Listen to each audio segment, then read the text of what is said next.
Step back in time in Seoul. Taste goodness in Paris. It stands for biological, organic, and natural. And enjoy a unique barbecue experience in Dubai. Wednesday. Unique hotels and restaurants at 8:35 on Pearl.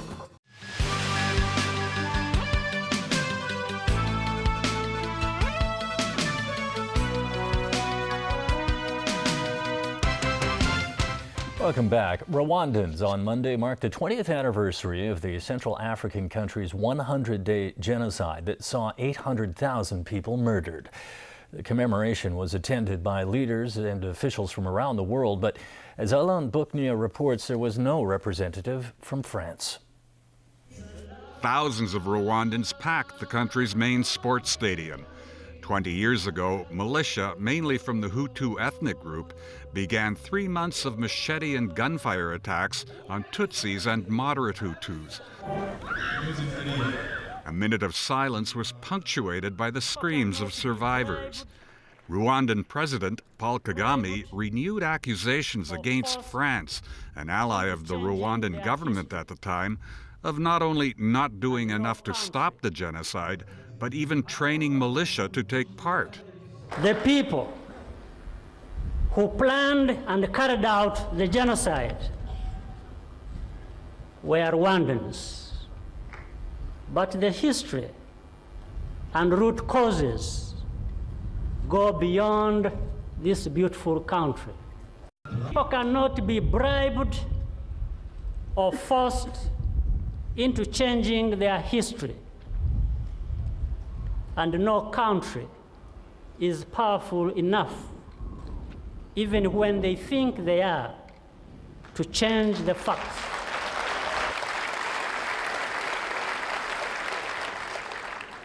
France was banned from attending the ceremony by the Rwandan government. The French government has acknowledged mistakes in its dealings with Rwanda, but denied training the Hutu militias. United Nations Secretary General Ban Ki-moon also acknowledged mistakes on the part of the international community. On my first visit to the Kisoji Memorial, I heard and felt the silence of death, the silence of all those lost, and the silence of the international community in your hours of greatest need. We could have done much more. We should have done much more. President Kagame was then joined by dignitaries for a candlelight vigil. Kagame is a Tutsi who led an army into Kigali to stop the genocide. He's won praise for his advancement of women's rights, economic development, and health care. But critics say progress has been marred by the government's authoritarian control and heavy-handed treatment of opposition members. Alan Bouknia, TVB News. Back in Hong Kong, Indonesian domestic helper Ariana Sulistianingsih, allegedly battered by her former employer for months last year, went to visit a lawyer today to help with evidence for the case. Yesterday, after her return to Hong Kong, she was driven to the Indonesian Consulate General under police escort, instead of staying at a shelter for migrant workers as planned. The Indonesian Migrant Workers Union held a protest outside the consulate today. More from Rani Samtani. After spending the night there, Ariana left the Indonesian Consulate General at around noon. Under police protection, she boarded a private car to go see a lawyer in Wan Chai. In the morning, around 60 members of the Indonesian Migrant Workers Union marched to the consulate to stage a protest. Today we are so angry with the Indonesian consulate regarding the arrangement for Ariana, because last night we also met with Ariana, and then she feel not comfortable, she feel not happy, because she like in the prison. The union accused consular officials of forcing Ariana to stay there, along with her father, lawyer, and friends traveling with her. According to the union, Ariana was told that if she chose to stay elsewhere, the consulate would not follow up on her case. The 23-year-old domestic helper was allegedly abused by her former employer for 7 months. Ariana stayed at a hospital in Java for more than 20 days after going back to Indonesia in January. Accompanied by her father, she returned to Hong Kong yesterday and will stay for about a week while she undergoes medical examinations. Ronnie Santani, TVB News. The amount of shark fin products imported here has seen a substantial decrease. Meanwhile, the government has been urged to do more to help reduce consumption. Joao da Silva reports. The local shark fin trade is feeling the pinch as public opposition grew. Last year, the amount of shark fin imports declined by 34.7%. Re-export volumes, meanwhile, dropped by 17.5%. Underlying this is a big 90% drop to the mainland, which resulted in Vietnam taking the #1 spot among Hong Kong's re-export markets. I think that it's the contribution of many of the stakeholders, including the government, the individual and caterers, and also the corporations. Because when in 2013, we know that the Hong Kong government and also the China government had done something about to ban the shark fin soup on their official reception. There is a direct correlation between this sharp decline in the import of shark fin products and the rising popularity of shark-free banquets. This wedding planner noted a rise of 20% in the number of customers asking for shark fin-free banquets. He added that in many cases it's not the couples themselves, but their parents who come up with the idea of keeping the item off the menu. WWF Hong Kong is urging the government to comply with international obligations under the Convention on International Trade in Endangered Species. They want the government to better track the species and origin of all shark fin products coming here. Joao da Silva, TVB News. All right, James, over to you for sports. That's right. We begin in the Champions League. Chelsea going all out in the Champions League after losing 3-1 to Paris Saint-Germain in the quarterfinal first leg clash. Samuel Eto'o has a hamstring injury, but manager Jose Mourinho still believes his side can overcome the odds in the return leg at Stamford Bridge later tonight. But at 7:45, we have chances to be in the semi-final. So we have to be at 7:45 with a smile on our faces, going, play, give everything. At 9:30, let's see what happened. But at 7:45, we believe that we can do it. In the other match, Real Madrid may be without Cristiano Ronaldo, who has a sore knee. They carry a 3-0 lead into their second leg battle against Borussia Dortmund. The German side will get a boost tonight when striker Robert Lewandowski returns from suspension. Well, Tottenham posted a big win over Sunderland in the English Premiership last night. The visitors took the lead at White Hart Lane in the first half. Lee Cattermole scored after a mistake by the Spurs defense. Emmanuel Adebayor scored the equalizer later in the half.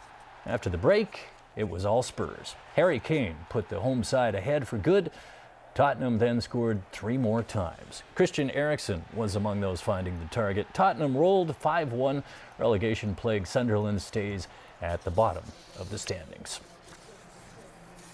Well, the University of Connecticut reigns supreme in American college basketball. UConn beat Kentucky in the NCAA championship game. Connecticut in white never trailed in this one. Shabazz Napier scored 22 points to lead the Huskies. The Kentucky Wildcats closed the gap to within 1 point with just over 8 minutes left in the second half, but that's as close as they could get. UConn pulled away for a 60-54 win. This is their second NCAA men's title in 4 years. And that's the news for tonight. Good night.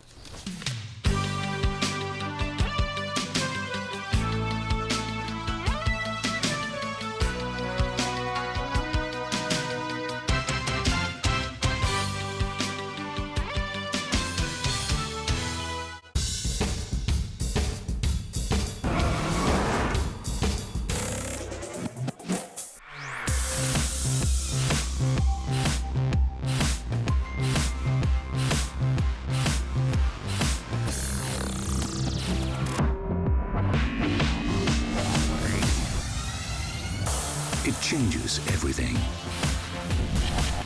The all-new Audi A3 sedan.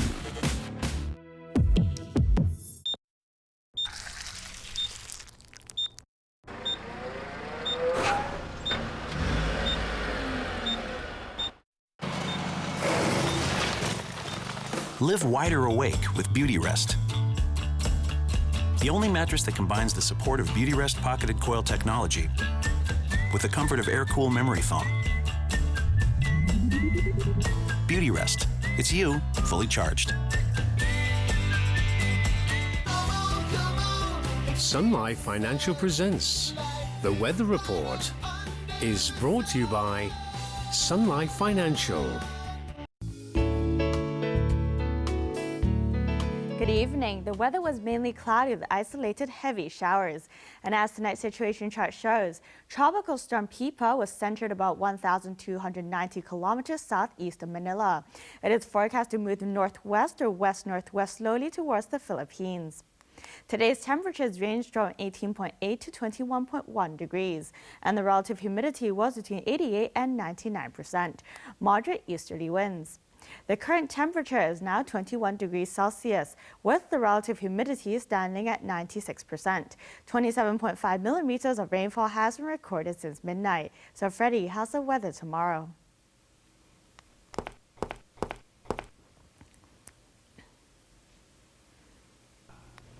Oh. It will be cloudy, a few showers at first. There will be sunny intervals tomorrow. Temperatures will range between 20 and 24 degrees. It will be mainly cloudy in the next couple of days, generally fine and warm over the weekend. Tomorrow's air quality health index is forecast at low to moderate. The maximum UV index forecast for tomorrow will be about 6. And here's the latest global weather update. Sunny in Shanghai, cloudy in Xiamen. Cloudy in Guangzhou and Chengdu. Cloudy in Beijing, sunny in Seoul and Tokyo. Bright in Bangkok, thunderstorms in Manila. Thunderstorms in Kuala Lumpur and Singapore, rain in Jakarta. Bright in New Delhi, sunny in Karachi, bright in Mumbai. Sunny in Cairo.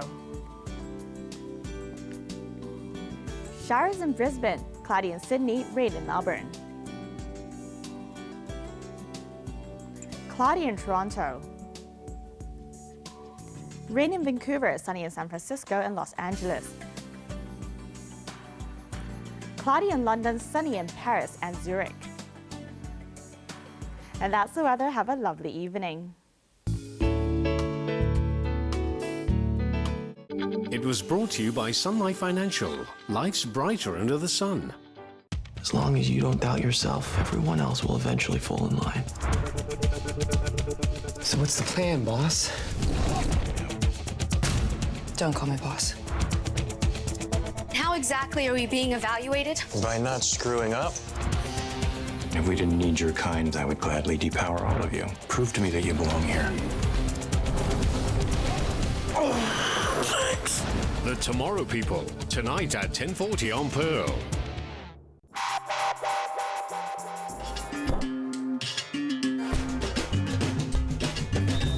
Manda pra tirar da cabeça o que não sai do coração e a emoção.